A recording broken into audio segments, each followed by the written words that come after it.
Assalamualaikum. Waalaikumsalam warahmatullahi wabarakatuh. Ya. Ustaz, jazakumullah khair Ustaz atas Saya mulai karyanya. Apakah sudah stream juga ini, Pak Zain? Ini saya mulai lagi. Oh, baik. Tunggu sebentar ya Ustaz ya. Baik. Hai. Wah, ini di sini ini. Saya di sini ternyata kameranya. Pantesan Ini atau pakai itu aja. Udah dimatiin dulu. Itunya udah matiin dulu. Mungkin kita direkam juga Pak Zain, bisa nggak? Iya, bisa. Rekam otomatis. Baik. Yang Facebook otomatis rekam, nanti yang di Zoom juga. Ini sudah recording kok. Sudah recording. Bisa dilihat.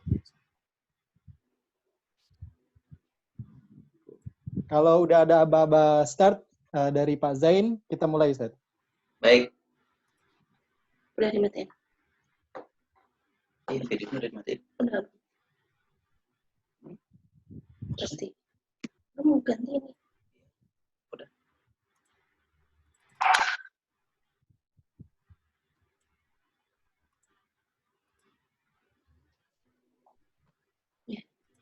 Ya, bisa dimulai sekarang. Ustaz Agus, kameranya tidak terlihat, nggak apa-apa?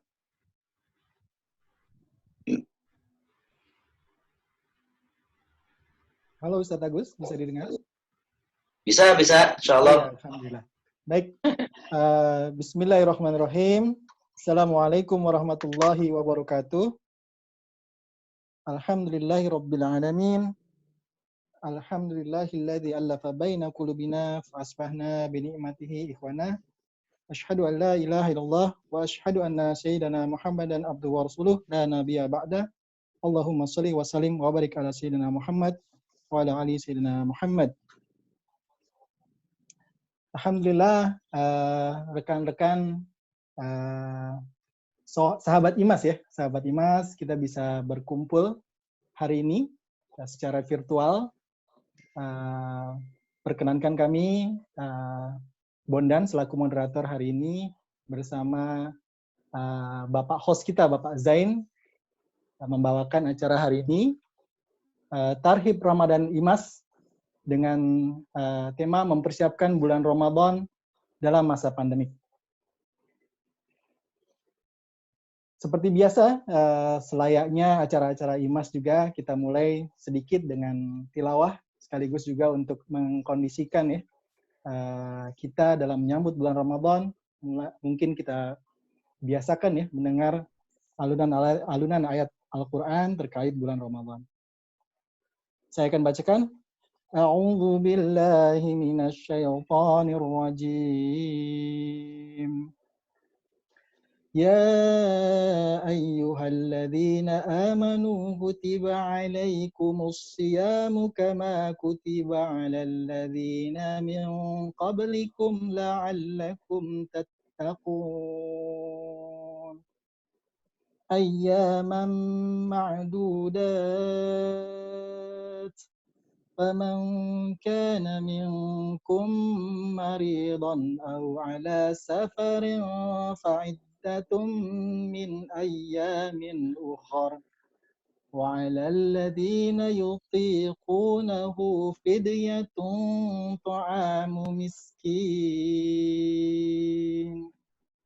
فمن تطوع خيرا فهو خير له وأن تصوموا خير لكم إن كنتم تعلمون شهر رمضان الذي أنزل فيه القرآن هدى للناس وبينات من الهدى والفرقان فمن شهد منكم الشهر فليصمه ومن كان مريضا أو على سفر فعدة من أيام أخر يريد الله بكم اليسر ولا يريد بكم العسر ولتكملوا العدة ولتكبروا الله على ما هداكم ولعلكم تشكرون وإذا سألك عبادي عني فإني قريب أجيب دعوة الداع إذا دعان فليستجيبوا لي وليؤمنوا بي لعلهم يرشدون صدق الله العظيم. Yang artinya, insyaallah, wahai orang-orang yang beriman, diwajibkan atas kamu berpuasa sebagaimana diwajibkan atas orang sebelum kamu agar kamu bertakwa, yaitu beberapa hari tertentu. Maka barang siapa di antara kamu sakit atau dalam perjalanan lalu tidak berpuasa, maka wajib mengganti sebanyak hari yang dia tidak berpuasa itu pada hari-hari yang lain. Dan bagi orang yang berat menjalankannya, wajib membayar fidyah, yaitu memberi makan seorang miskin. Tetapi barang siapa dengan kerelaan hati mengerjakan kebajikan, maka itu lebih baik baginya, dan puasamu itu lebih baik bagimu jika kamu mengetahui. Bulan Ramadan adalah bulan yang di dalamnya diturunkan Al-Quran sebagai petunjuk bagi manusia dan penjelasan-penjelasan mengenai petunjuk itu dan pembeda antara yang benar dan yang batil. Karena itu, barang siapa di antara kamu ada di bulan itu, maka berpuasalah.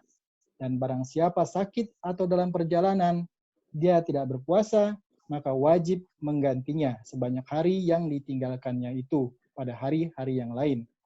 Allah menghendaki kemudahan bagimu dan tidak menghendaki kesukaran bagimu. Hendaklah kamu mencukupkan bilangannya dan mengagungkan Allah atas petunjuknya yang diberikan kepadamu agar kamu bersyukur. Dan apabila hamba-hambaku bertanya kepadamu, Muhammad, tentang aku, maka sesungguhnya aku dekat, aku kabulkan permohonan orang-orang yang berdoa apabila ia berdoa kepadaku. Hendaklah mereka itu memenuhi perintahku dan beriman kepadaku agar mereka memperoleh kebenaran. Maha benar Allah dengan segala firman-Nya.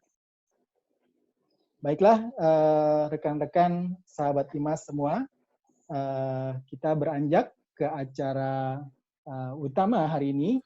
Pak, sebentar, live streamingnya mati sebentar. Oh ya.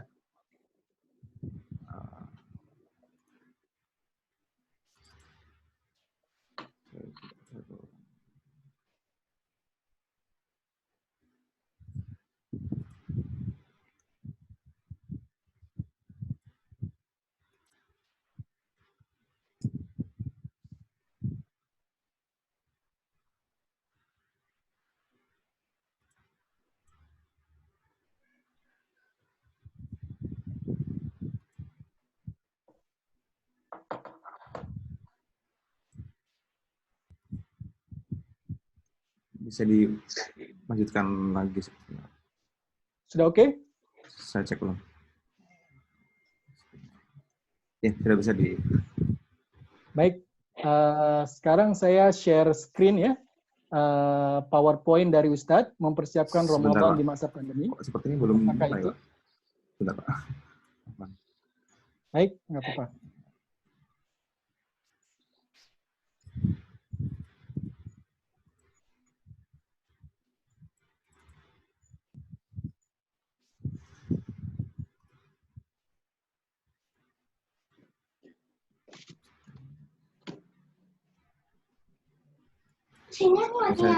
Saya ganti ke YouTube streamingnya ya.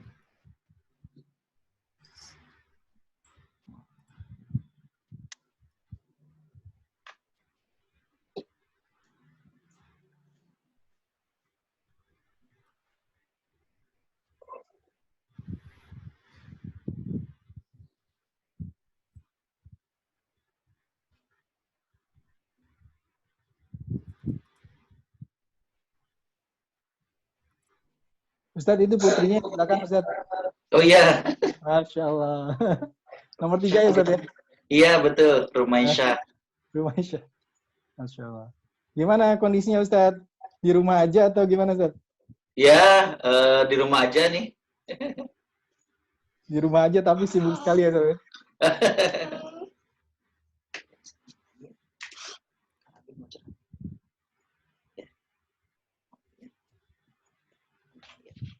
Halo, Assalamualaikum. Sudah bisa lanjut Pak. Tapi ini di YouTube jadinya Pak. Oh baik. Sudah ya? Ya, nanti saya pas ulang di ini. Bismillahirrahmanirrahim. Assalamualaikum warahmatullahi wabarakatuh. Waalaikumsalam. Kita mulai kembali siaran kita Tarhib Ramadan IMAS dengan tema mempersiapkan Ramadan di masa pandemi. Bersama kita sudah hadir Ustadz Dr. Agus Setiawan. Insya Allah tidak asing lagi ya bagi rekan-rekan semua sahabat IMAS di Singapura. Mungkin juga tidak perlu berpanjang-panjang lagi memperkenalkan beliau ya. Beliau sudah berkali-kali datang ke Singapura mengunjungi kita. Mungkin saya serahkan langsung kepada Ustadz untuk menyampaikan materinya. Silakan Ustadz. Bismillahirrahmanirrahim. Assalamualaikum warahmatullahi wabarakatuh. Alhamdulillahilladzi arsala rasulahu bil huda wa dinil haqq liyudhhirahu 'ala ad-dini kullihi wa kafa billahi syahida. Nashhadu an la ilaha illallah wa nashhadu anna Muhammadan 'abduhu wa rasuluh. Allahumma salli wa sallim wa barik 'ala sayyidina Muhammad wa 'ala alihi wa sahbihi wa man sara 'ala nahjihi wastanna bi sunnatihi ila yaumiddin. Qala Allah 'azza wa jalla fi kitabihil karim. A'udzu billahi minasyaitonir rajim. Syahrul Ramadan alladzi unzila fihil Qur'an hudan linnas wa bayyinatin minal huda wal furqan. Shadaqallahul adzim. Sahabat IMAS yang dimuliakan Allah Subhanahu wa taala, tentunya tiada kata yang pantas kita lantunkan di waktu petang ini melainkan ucapan syukur alhamdulillah. Kita rasakan betapa sayangnya Allah Subhanahu wa taala kepada kita. Allah memberikan kesempatan hidup, Allah menyehatkan kita, Allah gerakkan hati kita yang sama-sama rindu untuk pengajian. Allah gerakkan hati kita untuk bisa ikut walaupun secara online kajian pada hari ini. Mudah-mudahan Allah Subhanahu wa taala memberikan istiqomah kepada kita serta Allah wafatkan kita kelak dalam keadaan husnul khatimah. Amin ya rabbal alamin. Salawat teriring salam tidak lupa kita haturkan kepada panutan kita Nabi Muhammad sallallahu alaihi wasallam. Sosok yang kita cintai, sosok yang kita rindui, yang kita berharap mudah-mudahan dengan cinta kita kepada beliau, Allah Subhanahu wa taala berkenan untuk mempertemukan kita serta mengumpulkan kita dengan Nabi sallallahu alaihi wasallam.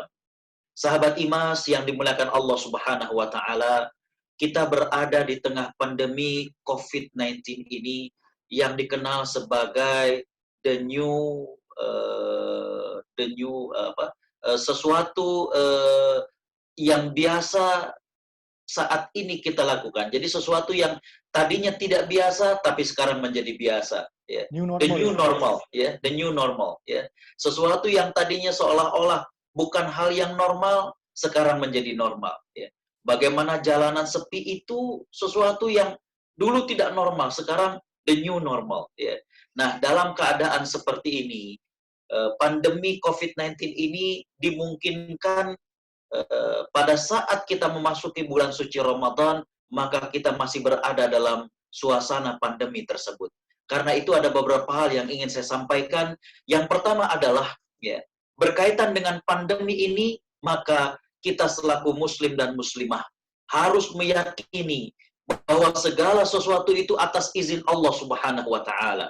Tidak ada yang menimpa kepada manusia melainkan atas izin Allah Subhanahu wa taala. Allah berfirman dalam surat At-Taghabun ayat 11, A'udzu billahi minasyaitonir rajim, ma asaba min musibatin illa biiznillah, dan tidak ada suatu pun musibah yang menimpa seorang muslim kecuali atas izin Allah Subhanahu wa taala. Wa may yu'min billahi yahdi qalbah. Barang siapa yang beriman kepada Allah, niscaya Allah akan berikan petunjuk kepadanya. Ketika terjadinya musibah, dan kemudian kita justru sadar diri, kita introspeksi diri, maka Allah berikan petunjuk kepadanya. Ya. Wallahu bikulli syai'in alim. Allah Subhanahu wa taala Maha mengetahui atas segala sesuatu. Jadi wabah pandemi COVID-19 ini atas izin Allah Subhanahu wa taala. Yakinlah Allah memiliki sifat Al-Hamid yang Maha terpuji. Apa yang Allah lakukan, apa yang Allah putuskan, apa yang Allah takdirkan, pasti adalah hal yang terpuji, pasti ada hikmah di sebalik itu. Next. Sahabat Imas yang dimuliakan Allah Subhanahu wa taala, ya. Dalam hadis yang diriwayatkan oleh Imam At-Tirmidzi, Nabi Shallallahu alaihi wasallam menjelaskan tentang masalah takdir, ya. Bahwa awal yang Allah ciptakan setelah al-arsy, setelah angin dan air sebagaimana dalam riwayat-riwayat yang lain, maka Allah Subhanahu wa taala menciptakan qalam atau pena. Dan kemudian Allah Subhanahu wa taala berfirman kepada pena, tulis. Kemudian apa yang ditulis? Maka Allah Subhanahu wa taala mengatakan, uktubil qadara maka wa ma huwa kain ilal abad. Tulis takdir kejadian dan juga apa yang akan terjadi sampai nanti hari kiamat. Jadi artinya apa yang terjadi ini merupakan di antara izin Allah Subhanahu wa taala. Pandemi pernah terjadi di masa Umar bin Khattab. Imam At-Tibi mengatakan bahwa setelah masa Umar bin Khattab sempat juga terjadi pandemi. Dan itu sangat luar biasa. Dalam 3 hari, kata Imam At-Tibi dalam kitabnya, dalam 3 hari memakan 50.000 orang meninggal dunia. Ya. Walaupun belum dianalisa apakah ini karena keterbatasan medis dan lain sebagainya, ataukah karena begitu dahsyatnya pandemi saat itu, tapi kembali bahwa ini merupakan takdir dan izin dari Allah Subhanahu wa taala. Next yang berikutnya. Sahabat Imas yang dimuliakan Allah Subhanahu wa taala, ya. Allah Subhanahu wa taala menegaskan, ya, dalam surat Al-Baqarah, A'udzu billahi minasyaitonir rajim. وَلَنَبْلُوَنَّكُمْ بِشَيْءٍ مِنَ الْخَوْفِ وَالْجُوعِ وَنَقْصٍ مِنَ الْأَمْوَالِ وَالْأَنْفُسِ وَالثَّمَرَاتِ وَبَشِّرِ الصَّابِرِينَ.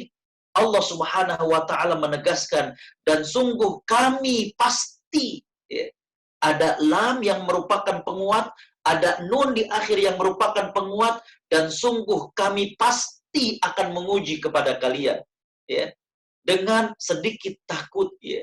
Bagaimana Allah Subhanahu wa taala saat ini menguji kepada kita dengan rasa takut, rasa cemas, rasa khawatir, wal-ju' dan juga kelaparan, ya. Bagaimana kemudian menurunnya produktivitas, bagaimana menurunnya masalah-masalah ekonomi, ya. Wa naqsim minal amwali wal anfus, dan berkurangnya jiwa dan juga buah-buahan, ya. Subhanallah, ya. Saat ini sudah lebih dari 2 juta manusia terinfeksi, terpapar dengan COVID-19 ini, ya. Jadi hadirin sahabat Imas yang dimuliakan Allah Subhanahu wa taala, kembali Allah mengatakan, dan sungguh pasti kami akan menguji kepada kalian dengan rasa takut, rasa cemas, kelaparan, kekurangan, bagaimana dengan masalah ini kemudian timbul masalah ekonomi, kekurangan jiwa, ada banyak yang meninggal dunia, kekurangan buah-buahan, tapi Allah Subhanahu wa taala mengatakan, wa basyiris sabirin, berikanlah kabar gembira kepada orang-orang yang bersabar. Siapa itu? Next. Ya, berikutnya Allah berfirman di kelanjutan ayatnya, alladzina idza asabathum musibah qalu inna lillahi wa inna ilaihi raji'un, yaitu orang yang apabila tertimpa musibah, dia berada di tengah-tengah pandemi, dia mengucapkan sesungguhnya kami ini adalah milik Allah Subhanahu wa taala dan kami akan kembali kepada Allah Subhanahu wa taala. Jadi ketika terjadi pandemi, wabah dan lain sebagainya, maka orang-orang yang beriman justru dirinya kembali kepada Allah Subhanahu wa taala. Next. Di akhir di ayat 157 Allah Subhanahu wa taala menegaskan, ulaika alaihim salawatum mir rabbihim wa rahmah wa ulaika humul muhtadun. Mereka itulah orang-orang yang mendapatkan keberkatan yang sempurna. Artinya keberkahan yang sempurna dari Allah Subhanahu wa taala. Sudahlah berada dalam pandemi, tapi tidak hilang keimanannya kepada Allah Subhanahu wa taala. Justru semakin tebal keimanan dia kepada Allah Subhanahu wa taala, berkah yang sempurna dari Allah, ya. Wa rahmah, dan Allah memberikan rahmat kepada mereka. Wa ulaika humul muhtadun, dan mereka itulah orang-orang yang mendapatkan petunjuk. Jadi kembali bahwa musibah, pandemi ini semua berlaku atas izin Allah. Dan tidak ada yang berlaku melainkan apa yang sudah Allah catatkan kepada manusia. Sikap orang yang beriman pada saat terjadi pandemi adalah mereka kembali kepada Allah, tunduk, takut kepada Allah Subhanahu wa taala, bertambah keimanannya, sadar dia akan dosa dan khilafnya. Next yang berikutnya, ya. Karena itu saya mengatakan hal yang kedua, ya. Setelah kita yakin bahwa pandemi ini adalah atas izin Allah, tidak ada sesuatu yang berlaku kecuali atas izin Allah Subhanahu wa taala. Yang kedua adalah justru kita mendekat kepada Allah Subhanahu wa taala, ya. Nabi Shallallahu alaihi wasallam berpesan kepada kita, ihfazillaha yahfazka, jagalah agama Allah, niscaya Allah akan menjaga diri kita. Jadi pada saat terjadi pandemi seperti ini, sebelum kita mengambil sebab-sebab duniawi, dari mulai cuci tangan, dari mulai menggunakan masker, maka yang pertama kita lakukan adalah justru kita semakin mendekat kepada Allah Subhanahu wa taala. Allah yang menciptakan virus itu, Allah yang menciptakan makhluk itu, Allah yang menentukan takdir manusia. Maka yang kedua, selain kita yakin bahwa ini adalah atas izin Allah, sebagai orang beriman kita mendekat kepada Allah Subhanahu wa taala. Apa balasannya? Yahfazka, Allah akan jaga diri kita. Next berikutnya. Baik, ya. Di surat As-Sajdah ayat 21 dan ayat 22. Ini ayat 22-nya, ya. Bagaimana Allah Subhanahu wa taala menegaskan, a'udzubillahi minasyaitonir rajim. Wa man azlamu mimman dzukira bi ayati rabbih tsumma a'rada anha. Inna minal mujrimina muntaqimun. Siapakah yang lebih zalim, kata Allah Subhanahu wa taala?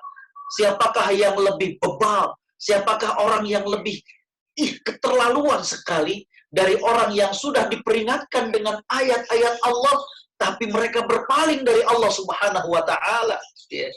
Mestinya dalam keadaan pandemi seperti ini, tadi orang-orang yang beriman itu mestinya ya Allah, makin sadar dosa dia, makin sadar kekhilafan dia, ya.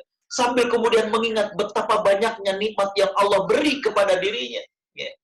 Tapi Allah mengatakan, siapa lagi yang lebih zalim? Siapa lagi yang lebih mengecewakan, sangat keterlaluan dari orang yang sudah diingatkan dengan ayat-ayat Allah Subhanahu wa taala, tapi mereka berpaling, ya. Udah diingatkan oleh Allah dengan pandemi seperti ini, diingatkan dengan kematian, hari-hari berita kematian, ya Allah, bertambah kematian, bertambah kematian. Bagaimana saudara kita, sahabat kita, kerabat kita, yang kita kenal dari belahan dunia yang lainnya, ya. Allah ingatkan diri kita, ya.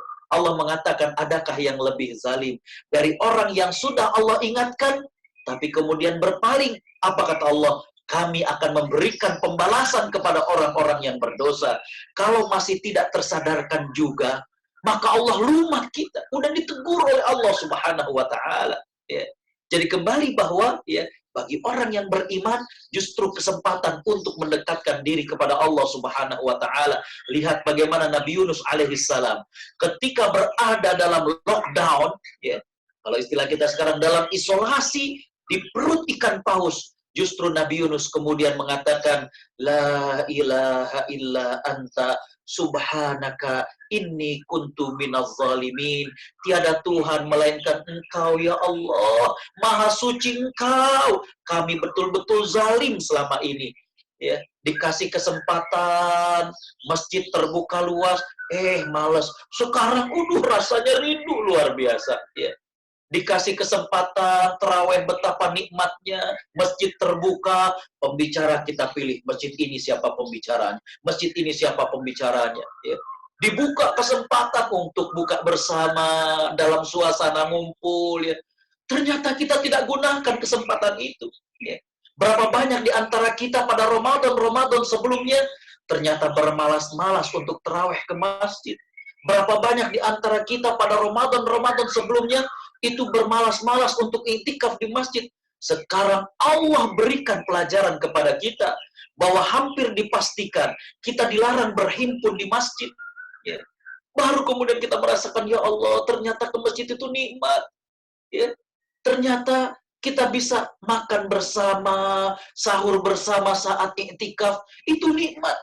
Kumpul di saung istiqomah, kumpul dengan sahabat-sahabat yang ada di Singapura, ternyata nikmat. Sekarang, subhanallah, tidak dibolehkan. Ya. Kalau masih ada yang tidak tersadarkan, Allah katakan, inna minal mujrimina muntaqimun. Ya. Dalam surat Al-An'am Allah menyebutkan, tapi tadi saya tidak hadirkan di sini, fazayyana lahumus syaitanu a'malahum. Setan yang membuat keras hati manusia. Kalau Allah sudah tunjukkan dengan wabah pandemi, tapi kemudian tidak tersadarkan, hatinya betul-betul sudah keras, dan ini disebabkan karena setan sudah menguasai daripada diri mereka. Jadi saat pandemi seperti ini, yakinlah tiada yang terjadi sesuatu pun melainkan atas izin Allah. Yang kedua, merapatlah kepada Allah Subhanahu wa taala. Yang ketiga, next. Yeah. Saya mengatakan bahwa selain kita mengambil sebab-sebab duniawi, tadi saya katakan sebelum kita kemudian cuci tangan, menggunakan masker, ya, dan lain sebagainya. Yang pertama, mendekat kepada Allah. Yang kedua, ayo kita amalkan sunnah-sunnah Nabi SAW untuk menangkal, menjaga diri kita dari wabah ini. Contoh, Nabi SAW mengajarkan kepada kita untuk mengkonsumsi kurma. Kalau memang tidak ada kurma ajwa, maka kurma secara umum. Nabi SAW bersabda, man tasabbaha bisab'i tamarati ajwatin lam yadurruhu dzalikal yaum sammun wala sihr. Barang siapa yang mengkonsumsi kurma ajwa di waktu pagi 7, ada yang mengatakan 5 juga tidak mengapa, 3 tidak mengapa, asalkan ganjil, maka tidak akan memadaratkan kepadanya. Tidak akan menimpa kepadanya racun maupun sihir pada hari itu. Ya. Jadi hadirin khotimah rahimakumullah, kita gunakan ini dulu. Ya. Bagaimana kita mengamalkan sunnah Nabi SAW. Sunnah Nabi yang lain, next. Ya. Bagi yang punya air zam-zam, ya. Misalkan masih ada bekas umroh, misalnya ada yang lain sebagainya. Lihat, Nabi SAW bersabda dari hadis yang diriwayatkan dari sahabat Ibnu Abbas radhiyallahu anhuma. Nabi mengatakan, ma'u zamzam lima syuribalah. Air zam-zam itu barokahnya sesuai dengan niat orang yang meminumnya. Kalau minumnya sambil berharap, Allahumma inna nas'aluka ilman nafi'an. Ya Allah, anugerahkanlah kepadaku ilmu-ilmu yang bermanfaat. Allah kabul. Ya. Allah berkahi dengan minum zam-zam itu. Ya Allah, mudah-mudahan saya bisa dimudahkan hafal Quran. Allah kabul. Kalau kemudian sambil minum dan mengatakan, ya Allah, lindungi hamba dari pandemi seperti ini, Allah akan kabulkan. Ya. Jadi selain kita mengambil sebab-sebab dunia, tadi saya katakan dari cuci tangan, menggunakan masker, ayo kita merapat kepada Allah, kita amalkan sunnah-sunnah Nabi SAW. Ya. Selain makan korma, minum zam-zam, di antara yang disunnahkan oleh Nabi adalah bersedekah. Ya. Nabi SAW bersabda, bakiru bis sadaqah, fa innal wabala yatakhattawa. Mari bersegera untuk bersedekah, karena wabah itu tidak akan mungkin mendahului dari yang namanya sedekah. Next. Baik. Hadirat, sahabat Imas yang dimuliakan Allah Subhanahu wa taala. Baru kemudian kita masuk kepada poin bagaimana Ramadan saat the new normal. Ya. Pada saat pandemi yang sekarang ini dikenal dengan the new normal, bagaimanakah Ramadan? Bagaimanakah mempersiapkan Ramadan dalam keadaan the new normal ini? Next. Yeah. Yang pertama saya katakan adalah siapkan ilmu. Yeah. Tentunya saat pandemi COVID-19 ini, ada beberapa program Ramadan yang memerlukan adjustment. Yeah. Ada amalia Ramadan yang biasa kita lakukan pada tahun-tahun sebelumnya, namun karena kondisi sekarang ini, tadi saya katakan the new normal, maka dia perlu penyesuaian. Next, berikutnya. Sahabat Imas yang dimuliakan Allah Subhanahu wa taala. Ini beberapa program reguler yang pada tahun-tahun sebelumnya kita lakukan, tapi dia memerlukan bagaimana ilmu dari kita. Bagaimana kita membekali diri kita Apa yang biasa kita lakukan pada Ramadan sebelumnya, ini membutuhkan bagaimana ilmu dari kita. Berkaitan tentang saum, berkaitan dengan zakat fitrah, zakat mal, tarawih, sedekah, tilawah, menghidupkan 10 malam terakhir, iktikaf, sholat id. Ini adalah amal-amal ataupun program-program reguler. Ya. Yang pada tahun-tahun sebelumnya di bulan Ramadan, kita juga melaksanakan hal ini. Hanya saja, di tengah pandemi saat ini, maka ada beberapa hal yang perlu membutuhkan ilmu dari kita. Next. Ini, ya, saya catat beberapa hal. Ya. Yang pertama adalah, hadirin khotal iman rahimakumullah, sahabat Imas yang dimuliakan Allah, ya. Bolehkah ya, seseorang itu tidak saum dengan alasan untuk menjaga imunitas? Waduh, kalau puasa, lapar, nanti lemas, nanti imunitas kita lemah. Bolehkah kalau kemudian saya tidak puasa, ya, dengan alasan agar imunitasnya itu terjaga dan kemudian bisa terjaga daripada ya, virus tersebut? Ya. Sahabat Imas yang dimuliakan Allah Subhanahu wa Ta'ala, saya ingin mengatakan bahwa dari ayat yang dibacakan oleh host moderator tadi, surat Al-Baqarah, Allah Subhanahu wa Ta'ala membuat dua klasifikasi orang-orang yang mendapatkan keringanan untuk tidak berpuasa. Kelompok yang pertama, Allah Subhanahu wa Ta'ala berfirman, A'udzubillahi minasyaitonirrajim, faman kana minkum maridhan aw ala safarin fa iddatum min ayyamin ukhra. Kelompok yang pertama adalah mereka yang sakit atau dalam keadaan safar, maka mereka diberikan keringanan tidak berpuasa dan harus mengqadha, mengganti pada hari-hari yang lain. Kelompok yang kedua, Allah Subhanahu wa Ta'ala kemudian menegaskan, wa 'alal ladzina yutiqunahu fidyatun ta'amu miskin. Barang siapa yang tidak sanggup karena payah, maka baginya adalah fidyah. Nah, kalau kita masih sehat, hanya karena khawatir kalau kita puasa menurun imunitas kita, maka itu tidak menjadikan kita boleh untuk berbuka ataupun boleh tidak berpuasa. Tetap dia wajib untuk berpuasa. Wallahu a'lam. Yang berikutnya, ya, saat seperti ini kita diharapkan punya imunitas. Bagaimana kita mengkonsumsi buah, vitamin dan lain sebagainya. Ya. Maka di antara pertanyaan yang ada adalah bagaimana hukumnya suntik multivitamin pada saat saum. Ya. Para ulama menegaskan bahwa di antara yang membatalkan puasa seseorang adalah asupan nutrisi ke dalam tubuh manusia. Baik melalui mulut dan kemudian jalur yang biasa menuju ke lambung, ataupun melalui jalur yang lainnya. Ya. Asalkan itu nutrisi, asalkan itu jenisnya adalah makanan, dan bukan pengobatan, maka itu membatalkan puasa seseorang. Jadi bagi muslim dan muslimah yang kemudian injeksi atau suntik multivitamin di waktu siang, maka puasanya batal, dia ganti kepada hari yang lain. Kalau boleh saya usulkan, agar kita suntik multivitaminnya setelah azan maghrib. Kalau boleh, dan kalau itu memungkinkan. Tapi kalau tidak memungkinkan, maka di sini berarti puasanya adalah batal, dan dia harus mengganti pada hari setelah bulan Ramadan. Ya. Beberapa hal lain yang membutuhkan ilmu dari kita, ya, ketika kita berada Ramadan ini, the new normal adalah bagaimana hukumnya bagi orang yang PDP dan kemudian saum. Artinya mereka yang positif terinfeksi ataupun terkena daripada virus ini, bagaimana hukumnya? Ya, saumnya bagaimana? Ya.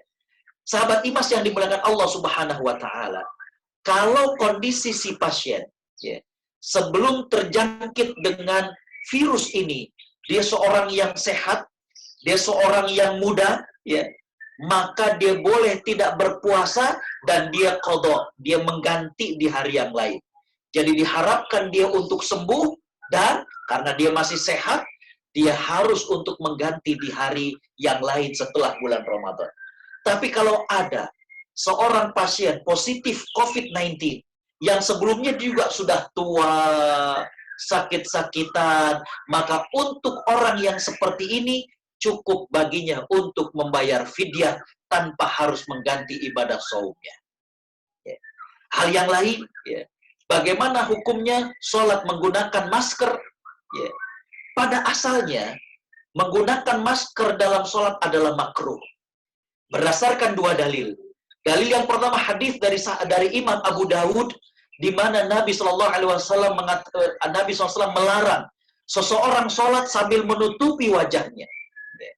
Dalil yang kedua adalah hadis yang dikenal dengan al-musi sholatahu.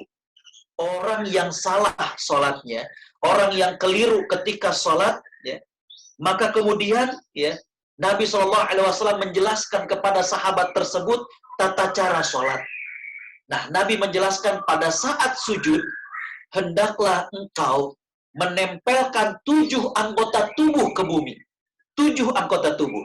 Dahi dengan hidung, ini dihitung 1, 2 telapak tangan, 2 lutut, dan 2 jari jemari kaki kita. Jadi pada saat kita sujud, jari kaki kita ditempelkan, ditancapkan pada bumi, ataupun pada tempat kita sholat. Ya. Nah, kalau kemudian kita menggunakan masker, maka berarti hidung kita tertutup. Dengan demikian, asalnya, sholat menggunakan masker itu adalah makruh. Namun, ya, kalau ternyata dibutuhkan, ya, contohnya tenaga kesehatan, tenaga medis, dia sholat di rumah sakit dan dia khawatir kalau sampai kemudian dia lepas, kemudian akan terjangkit dan lain sebagainya, maka dalam keadaan seperti ini boleh untuk sholat menggunakan masker. Wallahu a'lam. Masih lagi tentang ilmu, ya. Bolehkah zakat disegerakan? Untuk zakat harta, hari-hari ini kita sebelum masuk bulan Ramadan atau kita sebelum haul, maka zakat harta boleh disegerakan. Berdasarkan hadis sahabat Abbas bin Abdul Muttalib, beliau pernah minta izin kepada Nabi SAW. Ya. Beliau minta izin agar beliau dibolehkan bayar zakat harta pada tahun ini. Ya. Artinya sebelum jatuh temponya, maka Nabi kemudian memberikan keringanan kepada sahabat Ibnu Abbas.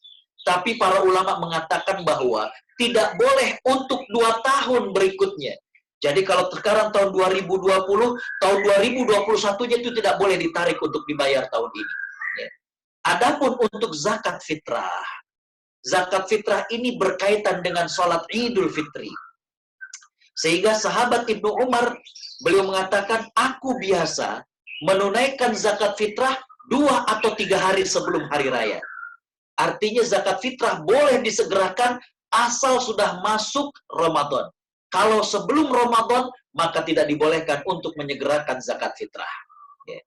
Yang berikutnya lagi, bagaimana hukum bertoharoh dan sholat bagi orang yang menggunakan alat pelindung diri. Ya.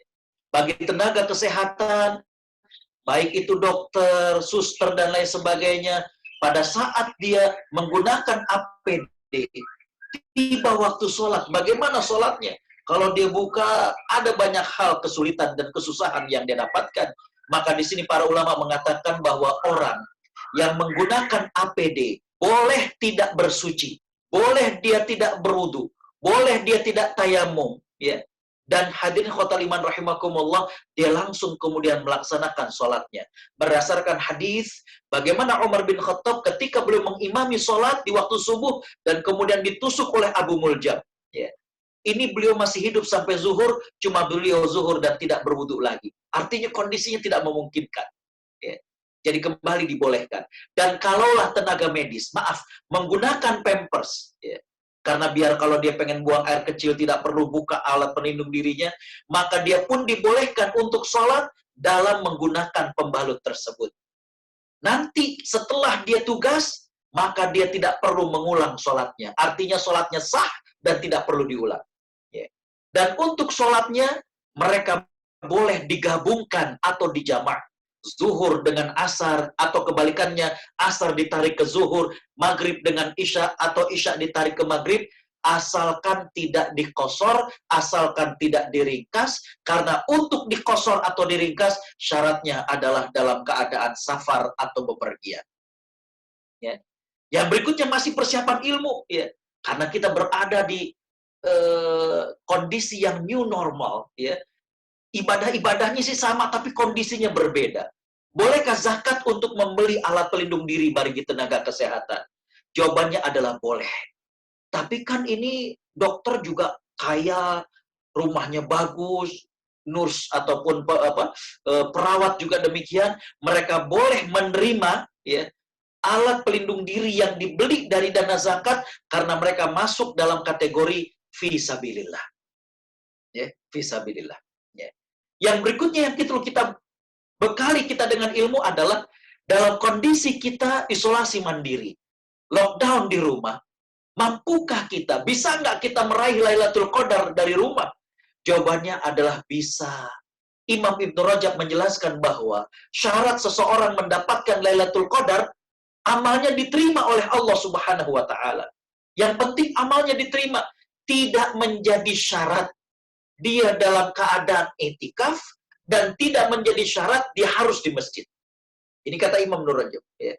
Jadi tidak menjadi syarat seseorang meraih Lailatul Qadar, tidak disyaratkan bahwa itu hanya untuk orang yang di masjid dan tidak disyaratkan untuk orang yang iktikaf saja. Artinya kita di rumah bisa meraih Lailatul Qadar asalkan di 10 malam terakhir, wabil khusus di malam-malam ganjil, kita tetap menghidupkan malam itu dengan ibadah kepada Allah Subhanahu wa Ta'ala. Ya.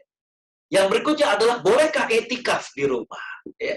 Ini sekali lagi bahwa amal-amal ataupun program reguler yang tahun-tahun lalu juga kita lakukan. Cuma dalam keadaan pandemi seperti ini kita perlu ilmu. Ya. Maka bolehkah iktikaf di rumah? Iktikaf pada asalnya adalah di masjid. Dengan dalil Allah berfirman, "A'udzubillahi minasyaitonirrajim wa antum akifuna fil masajid." Namun dalam kondisi seperti ini, di mana kita memiliki alasan syar'i. Kalau kita ke masjid, yang pertama adalah kepemerintahan melarang hal itu. Yang kedua, kita ingin mencegah, memutus mata rantai dari penyebaran pandemi ini, maka ini dikatakan kita punya uzur, dan dalam kaidah dikatakan al-ma'dzur ma'jur. Orang yang punya uzur tetap mendapatkan ujroh atau pahala dari Allah Subhanahu wa Ta'ala. Next berikutnya. Ya. Jadi tadi yang pertama ya, bagaimana ya program-program reguler pada tahun-tahun sebelumnya membutuhkan penyesuaian, dan itu makanya saya katakan persiapan ilmu, dan tadi sudah saya jawab pertanyaan-pertanyaan seputar bagaimana Ramadan di tengah pandemi seperti ini. Yang kedua saya mengatakan bagaimana kita menyiapkan program bersama keluarga. Ya. Bagaimana menyiapkan program bersama keluarga? Saya mengatakan ada 3 hal. Yang pertama, bagaimana menanamkan keimanan kepada anggota keluarga. Ya. Suami dengan istri, istri dengan suami, bagaimana ayah dengan anak-anaknya, agar dalam kondisi seperti ini justru menjadikan kesempatan untuk menanamkan keimanan. Ya. Anak walaupun tidak paham, tapi kata Imam Ibnu Qayyim, talqinkan, dikte dia, agar kemudian dia paham. Oh iya, ini lagi corona ya. Corona itu adalah begini. Jadi anak itu kemudian, oh iya, dia sadar. Ya.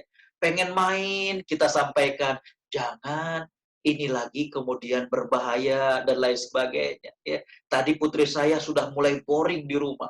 Ya. Bagaimana dari mulai mewarnai, dari mulai menggambar, dari mulai menulis, dari mulai ngaji udah, baca udah, nyanyi udah, ya.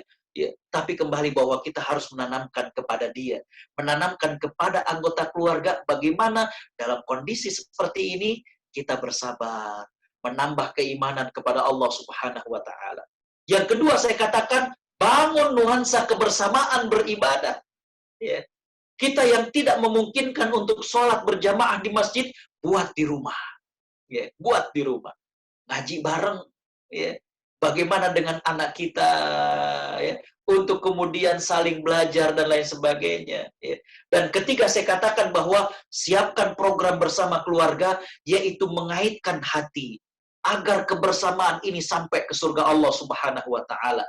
Tanamkan jadi anak yang soleh ya, biar nanti bareng lagi dengan ayah, dengan bunda. Begitu juga suami dengan istri. Bagaimana di bulan Ramadan saat kita lockdown seperti ini, kita menyiapkan program bersama dengan keluarga. Next berikutnya.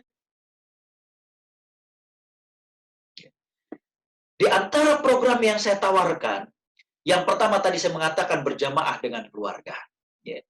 Nabi SAW bersabda, salatul jamaah afdal min salatil fadhi bisab'in wa ishrina darajah. Salat berjamaah itu ya lebih baik 20 derajat dibandingkan salat yang sendirian.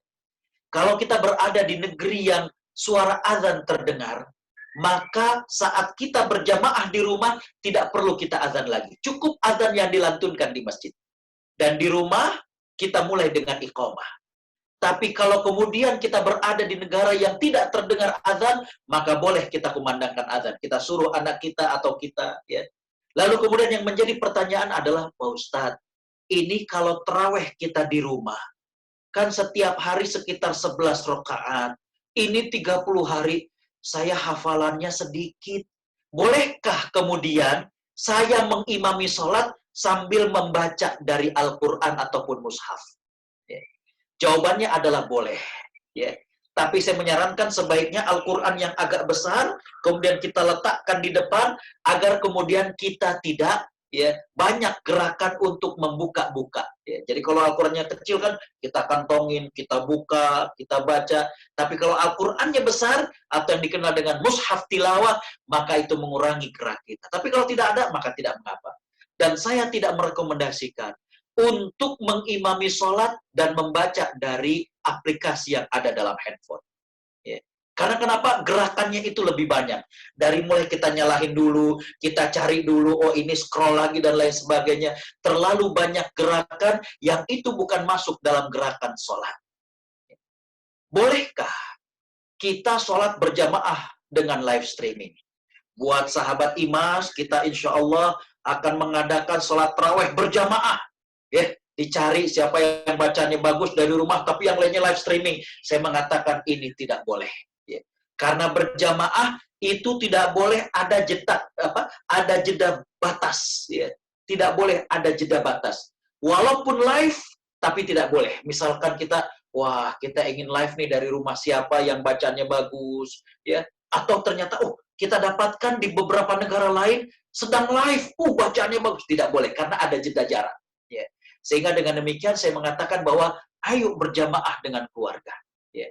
Bagaimana suami menjadi imam, anak laki-laki di belakangnya. Kalau anak laki-lakinya hanya satu, maka dia di samping kanan dari ayahnya. Kalau ternyata, mohon maaf, rumahnya kecil, ya, untuk kemudian suami jadi imam, anak laki-lakinya, kemudian istri dan anak perempuan, nggak cukup, nggak muat. Ya. Maka di sini boleh. Untuk tidak terlalu begitu. Artinya suami ataupun imam, lalu anaknya di samping kanan, anaknya di samping kiri. Ya. Jadi tidak terlalu jauh jaraknya, dan kemudian adalah soft dari kalangan wanita. Ya. Intinya adalah bangun nuansa kebersamaan. Di saat kita isolasi mandiri, di saat lockdown ini, untuk juga mendapatkan pahala yang banyak, yaitu dengan berjamaah di keluarga. Next, berikutnya. Di antara yang saya usulkan adalah, ya, kita terasa boring ketika working from home, learning from home, belajar di rumah, kerja di rumah. Aduh, rasanya boring. Ya. Maka saya mengatakan bahwa bisa kita isi dengan sholat isyraq. Sholat isyraq itu apa? Kita habis sholat subuh di rumah, ya. Apakah kita di musola rumah? Apakah kita biasa di ruang tamu? Ataukah kita ada satu kamar khusus? Maka setelah sholat subuh, kita nggak kemana-mana. Ya. Di musola rumah, atau tadi di ruang tamu tempat kita sholat, kita diam di situ. Bolehlah geser sedikit, nyender sedikit, gerak-gerakan badan, boleh ya. Tapi artinya tidak keluar dari area tersebut. Kalau ada hajat, silakan. Dia ingin buang air kecil, ingin buang air besar, lalu kemudian berwudu kembali dan masuk ke tempat tersebut. Tunggu sampai matahari terbit. Ya. Tunggu sampai matahari terbit. Dan kemudian tunggu sampai 10 menit, next, ya, berikutnya. Setelah itu kemudian dia sholat 2 rakaat. Jadi tadi saya katakan habis sholat subuh nunggu sampai matahari terbit. Dan kemudian ya tunggu 10 menit. Kalau di Jakarta syuruk itu jam 5:53. Ya. Ya. Sunrise, terbit matahari jam 5:53, tambah 10 menit, jam 6:03, jam 6:05, kita bisa sholat 2 rakaat. Apa pahalanya? Nabi SAW mengatakan, bagaikan orang yang haji dan umroh, tamah, mirip banget serupa, sempurna, sempurna, sempurna. Siapa yang nggak mau haji tiap hari? Apalagi kita tengah lockdown seperti ini, kerja juga dari rumah, belajar juga dari rumah. Ini bisa kita lakukan dengan mendapatkan pahala sama persis dengan orang yang haji dan sama persis dengan orang yang umroh. Sekarang kita daftar haji ke Indonesia, queue-nya itu sangat panjang, nunggunya itu panjang. Belum lagi di tengah pandemi seperti sekarang ini, kita tidak tahu apakah pemerintah Kerajaan Arab Saudi akan membuka untuk haji tahun ini ataukah tidak. Yang pasti untuk umroh masih akan terus dan kemungkinan baru awal tahun 2021 akan dibuka. Ya. Ini kita tiap hari berpeluang untuk haji, untuk umroh, subhanallah. Ya. Next yang berikutnya. Ini juga ringan. Mengisi hari kita, mengisi hari istri kita, mengisi hari-hari anak-anak kita di bulan Ramadan, ya, yaitu dengan menghatamkan, membaca surat Al-Ikhlas 10 kali. Ya, ya, singkat. Ya. Bismillahirrahmanirrahim. Qul huwallahu ahad, Allahus samad, lam yalid wa lam yulad wa lam yakul lahu kufuwan ahad. Sampai tamat sebanyak 10 kali, Allah akan bangunkan rumah di surga, subhanallah. Ya. Ini bisa kemudian mengisi hari kita. Anak kita lihat lagi bermain atau setelah sahur, sini nak. Ayo kita baca surat Al-Ikhlas. Bismillahirrahmanirrahim. Ya, 10 kali, subhanallah. Next yang berikutnya.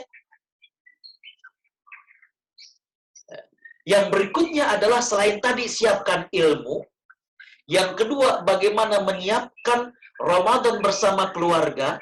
Yang ketiga adalah filter berita. Agar mendatangkan ketenangan. Jangan sampai kemudian kita terlalu cemas. Jangan sampai kita terlalu panik. Ini begini, ada berita lagi ini. Kita coba filter. Ya. Bahkan saya mengatakan nanti pada saat bulan Ramadan, kurangi media sosial. Ya. Agar kemudian kita tidak habis waktu kita dengan hal-hal yang kurang berguna. Ya. Allah Subhanahu wa taala berfirman, A'udzubillahi minasyaitonir rajim, ya ayyuhalladzina amanu, in ja'akum fasiqun binaba'in, fatabayyanu an tusibu qauman bijahalah, fatusbihu ala ma fa'altum nadimin. Hai orang-orang yang beriman, apabila datang kepadamu orang fasik membawa berita, periksalah, cek and rechecklah. Ya. Saya mengatakan bahwa saat bulan Ramadan, biasanya ada pencuri-pencuri. Mereka tidak mencuri harta kita. Mereka tidak mencuri uang kita. Yang mereka curi adalah kesempatan beramal kita. Di antara pencuri Ramadan yang pertama adalah media sosial. Rencananya cuma sedikit, sebentar melihat Facebook. Nggak taunya kita lihat, diputer videonya, kita lihat, kita komen, kita lihat, kita share, kita lihat, dan akhirnya waktu habis. Ya. Itu pencuri di bulan Ramadan. Yang kedua di antara pencuri di bulan Ramadan adalah tayangan televisi. Kalau di tanah air Indonesia, biasanya saat Ramadan justru kemudian ditampilkan tayangan-tayangan yang menarik, dan itu di prime time. Ya. Saat-saat lagi terawih, aduh sinetronnya rame. Saat sahur, banyak kemudian komedian-komedian. Bukannya sahur, kita mempercepat sahur, kemudian kita istighfar, yang belum witir melaksanakan witir. Ini lama di depan TV, cengangas, cengenges, ketawa. Akhirnya waktu kita berlalu. Ya. Jadi yang ketiga, karena itu saya katakan filter berita. Ya. Mudah-mudahan dengan kita mempersiapkan ilmu, mempersiapkan program-program yang bersama dengan keluarga, dan kemudian kita memfilter, maka kita bisa kemudian menyambut bulan Ramadan di tengah pandemi ini dengan keadaan yang siap, jasmani kita, rohani kita, dan program-program kita. Next, saya kira sudah habis. Jazakumullah ahsanal jaza. Wassalamualaikum warahmatullahi wabarakatuh. Waalaikumsalam warahmatullahi wabarakatuh. Jazakumullahu khairan Ustadz Agus Setiawan atas penyampaian tausiahnya. Insya Allah sesuai dengan rencana, kita akan buka sesi tanya jawab. Saya sudah menyampaikan message ya melalui Facebook dan media sosial lainnya. Bagi yang mau bertanya, silahkan ke plus 65 9449 7675 9449 7675. Tapi sudah ada beberapa pertanyaan yang masuk, Ustaz. Mungkin satu persatu saja, Ustaz. Ini terkait persiapan ilmu tadi, Ustaz. Tadi Ustadz sudah menampilkan berbagai FAQ lah mungkin ya, kalau boleh saya sampaikan ya, tentang bagaimana kondisi-kondisi mungkin bisa dibilang tidak biasa tadi, the new normal tadi ya, ketika di bulan Ramadan. Ada satu pertanyaan yang masuk, bagaimana dengan sholat Id, Ustadz? Atau mungkin kebiasaan kita di berlebaran gitu, yang wallahu a'lam mungkin kita tidak bisa lalui kali ini dengan seperti biasa. Pertanyaan utamanya tadi adalah bagaimana dengan sholat Id-nya. Itu dulu, Ustaz. Bismillahirrahmanirrahim. Alhamdulillah, salatu wassalamu ala Rasulillah wa ba'd. Ketika saya tulis materi ini, pertanyaan-pertanyaan ini, istri saya juga bertanya, iktikaf sudah ada, Lailatul Qadar sudah ada, kok sholat Id-nya tidak ada? Saya jawab bahwa dalam hati kecil saya masih berharap sholat Id itu bisa berjamaah dia. Ya, dalam hati ya. Jadi saya tidak tulis itu karena masih berharap bahwa nanti akhir Mei mungkin keadaan membaik dan lain sebagainya. Baik, tapi akan saya jawab secara hukum fikihnya. Terima kasih atas pertanyaannya, sangat bagus sekali, dan ini memang menjadi banyak pertanyaan di antara kita. Sahabat Imas yang dimuliakan Allah Subhanahu wa taala. Salat Id, baik Fitri maupun Idul Adha, adalah salat sunnah yang biasanya dilaksanakan di lapangan atau di masjid. Ya. Namun dalam kondisi pandemi seperti ini, di mana kita dilarang untuk berhimpun, maka untuk salat Id tentunya akan dilakukan di rumah. Tata caranya sama. Bagaimana ada imam, dan kemudian dia khutbah, kemudian sholat 2 rakaat. Ya. Walaupun memang kita tidak berharap, ya Allah, ya, kalau sampai kemudian sholat Id di rumah masing-masing, ya. Tapi so far memang kita harus mempersiapkan segala sesuatunya. Dari segi tata caranya saya mengatakan adalah bagaimana untuk sholat Id itu, ya. Tadi saya katakan ada khutbah, kemudian sholat 2 rakaat. Ya. Sehingga dengan demikian di sini mohon maaf kepada para bapak atau kepada suami, ya, agar kemudian mulai menyiapkan diri, ya, untuk teks khutbah Id-nya itu bagaimana. Jadi kembali bahwa kalau memang masih seperti ini sampai akhir Mei, tidak menutup kemungkinan sholat Id akan dilaksanakan di rumah masing-masing. Dan tata caranya tadi, ya, bagaimana ada seorang imam yang dia kemudian sholat 2 rakaat, setelah itu kemudian dia khutbah. Jadi bedanya sholat Id dengan sholat Jumat adalah kalau sholat Jumat, khutbah dulu, baru sholat 2 rakaat. Kalau sholat Id, maka dia sholat dulu, baru kemudian dia berkhutbah. Demikian, wallahu a'lam. Baik, terima kasih Ustadz atas jawabannya. Pertanyaan selanjutnya, Ustadz. Ini mungkin minta sedikit penjelasan kembali nih, Ustadz. Tadi terkait malam Lailatul Qadar yang tidak ada syarat untuk ke masjid. Ini maksudnya bagaimana, Ustaz? Baik. Sahabat Imas yang dimuliakan Allah Subhanahu wa taala, ya. Ini pertanyaan bagus sekali, ya. Tadi berarti menyimak apa yang saya sampaikan bahwa untuk meraih Lailatul Qadar itu tidak disyaratkan harus di masjid. Artinya kita yang di rumah pun atau sebelum pandemi ini, wanita yang haid, wanita yang tidak ke masjid, wanita yang tidak iktikaf juga memiliki peluang untuk meraih Lailatul Qadar. Itu maksud saya. Ya. Jadi mereka mendapatkan Lailatul Qadar itu tidak ada syaratnya harus di masjid dan tidak ada syaratnya harus iktikaf. Artinya di rumah juga bisa meraih Lailatul Qadar. Ya. Sebelum kondisi pandemi seperti ini, pada saat tahun-tahun sebelumnya, ya, saya ingin memberikan contoh, maka ibu-ibu yang nggak bisa iktikaf di masjid, ibu-ibu yang dalam keadaan haid dan nifas, ya, ibu-ibu yang kemudian tidak diperbolehkan untuk iktikaf karena masjidnya kurang tempat dan lain sebagainya, maka pada saat dia di rumah dia tetap berpeluang meraih Lailatul Qadar. Asalkan tadi saya katakan, Imam Ibnu Rajab mengatakan, yang penting di malam-malam ganjil tersebut kita beramal dan amal kita diterima. Artinya jangan sampai kita riya, jangan sampai kemudian kita sombong, ya. Kita beramal apa saja, ya. Dari mulai baca Quran, dari mulai misalkan Ustadz saya lagi haid, Ustadz saya lagi nifas, nggak boleh sholat malam, nggak boleh megang mushaf. Tapi kan masih boleh beristighfar, masih boleh zikir, masih boleh doa, bahkan masih boleh murajaah Al-Quran. Dia nggak megang mushaf, dia murajaah hafalan dia. Amma yatasaalun terus. Dan juga dia masih bisa mendapatkan peluang pahala dengan cara menyiapkan makanan sahur untuk suami dan anak-anaknya. Wallahu a'lam. Baik, jazakumullah khair Ustaz. Kemudian pertanyaan selanjutnya nih Ustaz. Tadi Ustaz menyampaikan terkait sholat isyraq. Ya. Nah, apa perbedaan sholat isyraq dengan sholat duha gitu Ustaz? Baik. Bismillahirrahmanirrahim. Alhamdulillah wassalatu wassalamu ala Rasulillah wa ba'd, ya. Pertanyaan yang bagus sekali, apa bedanya sholat isyraq dengan sholat duha, ya. Ada sebagian yang mengatakan sholat isyraq itu sholat awal duha. Ya.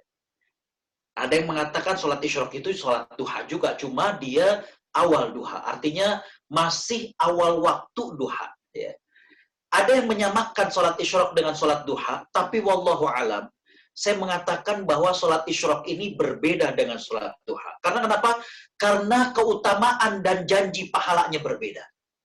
Untuk sholat duha, hadisnya adalah Nabi SAW mengatakan, kullu sulama min ibni Adam alaihi sadaqah. Setiap buku, setiap ruas yang ada dalam tulang-tulang manusia, dan itu menurut para ulama adalah sekitar 360 ruas tulang manusia, itu mesti disedekahkan. Ada yang bertanya, ya Rasulullah, gimana sedekah sebanyak itu? Ya, di antara yang Nabi ajarkan adalah dengan kita sholat duha, maka kita sudah bersedekah sebanyak itu. Itu pahala sholat duha. Ya. Dan sholat duha juga menjemput rezeki Allah Subhanahu wa Ta'ala. Untuk sholat isyraq, lihat bagaimana pahalanya. Pahalanya bagaikan orang yang haji dan umroh, sempurna, sempurna, sempurna. Jadi dua janji yang berbeda. Ya. Saya melihat bahwa ini adalah dua amal yang berbeda, hanya waktunya berdekatan. Jadi saya katakan tadi, kalau syuruk sunrise di Jakarta jam 5.53, sholat isyraq tambah 10 menit, jam 6:03 atau jam 6:05, maka lihat, kita bisa cek bagaimana waktu duha di Jakarta mulainya jam 6:30. Jadi memang ada jedanya.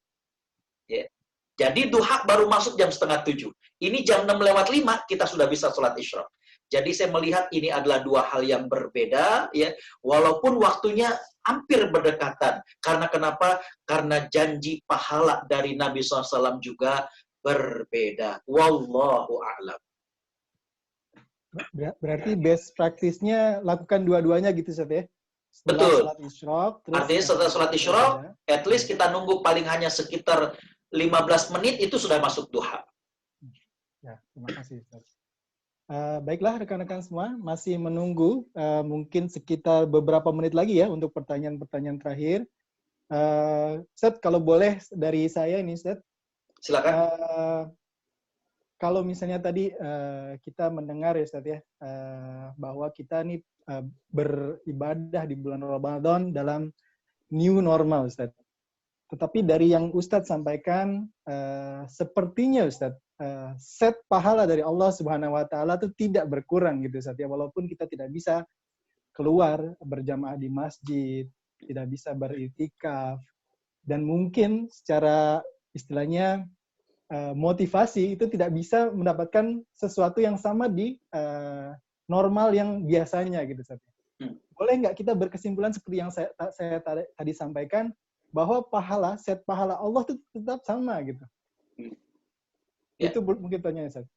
Bismillahirrahmanirrahim. Alhamdulillah salatu wassalamu ala Rasulillah wa ba'd. Jadi kembali bahwa betul ya, porsi pahala dari Allah Subhanahu wa taala, set pahala dari Allah Subhanahu wa taala tidak berkurang ya. Jadi Allah memberikan peluangnya sama. Cuma yang berbeda adalah keadaannya, ya. Kondisinya. Ini yang agak berbeda, ya. Itu yang makanya saya katakan perlu adjustment, perlu penyesuaian, ya. Tadi saya katakan kita yang dulu sedekah bentuknya adalah memberikan langsung sehingga kemudian bisa merasakan bagaimana aura kebahagiaan dari orang yang menerima, maka sekarang kemudian kita bisa dengan cara bagaimana menjaga jarak, ya. Dulu kita zakat bisa langsung memberikan, kita datang ke masjid dan kemudian kita mengatakan, Pak C, saya nak bayar zakat. Sekarang kita cukup dengan online, ya. Kita cukup dengan di scan untuk. Jadi kedua, peluang pahala, set pahala dari Allah tetap sama. Hanya yang berbeda adalah ya bagaimana kita perlu penyesuaian. Saya paham. Kita yang biasanya ke masjid itu terasa kemudian agak gamang. Ini gimana kita nggak ke masjid? Yang biasanya kita pengajian loh, ya bareng-bareng buka puasa, ada bagaimana suasana guyup. Sekarang kurang. Paling itu saja, ya. Anak-anak kemudian akan bertanya, ayah kenapa sih kita nggak ke masjid? Kan seru di masjid kita biasanya suka ada apa. Maka saya katakan bahwa kita bisa mencoba memindahkan itu di rumah. Ya. Kita siapkan bagaimana reward buat anak kita, bagaimana pada saat tarawih, ya anak kita bilang itu kalau kita di masjid, kalau kita ke masjid waktu tarawih, pulangnya kita bisa beli soya, kita bisa beliin, why not kita buatkan buat anak kita sehingga kemudian ya hampir mirip dengan bagaimana pada saat sebelum kondisi seperti ini. Jadi kembali set pahalanya tidak berkurang dari Allah Subhanahu wa taala. Wallahu a'lam. Baik, jazakumullah khair Ustaz. Nah, Ustaz, mungkin ini pertanyaan terakhir. Mungkin ini nggak terkait kondisi sekarang, tetapi insya Allah juga sesuatu yang sering kita ingin pastikan nih Ustaznya. Terkait sholat witir Ustaz. Misalnya kita sudah sholat tarawih, kemudian lanjutkan dengan sholat witir. Kemudian tidur, kemudian mungkin di sepertiga malam kita bangun untuk melakukan qiyamul lail. Nah, bagaimana sholat witir seharusnya kita lakukan, misalnya? Baik. Mungkin pertanyaannya. Bismillahirrahmanirrahim. Bismillahirrahmanirrahim. Alhamdulillah, salatu wassalamu ala Rasulillah wa ba'd. Nabi SAW bersabda, Ij'alu akhir sholatikum al-witr. Jadikan akhir sholat kalian itu witir. Yeah. Sehingga para ulama mengatakan, kalau kita merasa yakin bahwa malam hari kita bisa terbangun dan melaksanakan sholat witir, maka itu bagus. Tapi kalau tidak, kemudian kita jadikan witir setelah sholat tarawih, maka itu juga tidak mengapa. Namun, kalau kita sudah sholat witir setelah sholat tarawih, dan malam kita terbangun melaksanakan qiyamul lail, tidak perlu lagi kita witir, karena Nabi SAW bersabda, La witrani fil lail, tidak boleh ada 2 kali witir dalam satu malam. Demikian, wallahu a'lam. Baik, jazakumullah khairan Ustaz. Nampaknya sudah tidak ada pertanyaan lagi yang masuk. Tadi ada yang bertanya sih Ustaz, boleh nggak ini materinya di-share ke jamaah IMAS gitu Ustaz? Boleh ya Ustaz ya? Silakan. Jazakumullah khair Ustaz. Baik, nampaknya sudah tidak ada lagi pertanyaan-pertanyaan yang masuk. Insyaallah kita akhiri acara Tarhib Ramadan online nih, satu yang khas ya, di new normal ini Ustaz. Mudah-mudahan ada kesempatan lagi kita bisa Insyaallah bertemu Ustaz secara darat gitu Ustaz ya. Tapi mungkin sesuai dengan pesan yang Ustaz Agus sampaikan hari ini, bahwa berbagai hal ya di dalam masa pandemi ini, bahwa kita harus memahami ini adalah sesuatu yang terjadi karena izin Allah ya. Kemudian setelah itu kita hendaknya mendekat ya kepada Allah Subhanahu wa taala, dan tentunya dalam kondisi seperti ini kita perbanyak mengamalkan sunnah-sunnah Nabi SAW. Kemudian tadi kita juga sudah diberi bekal beberapa ilmu ya, persiapan ilmu, kemudian kita juga dimotivasi untuk menyiapkan program bersama keluarga.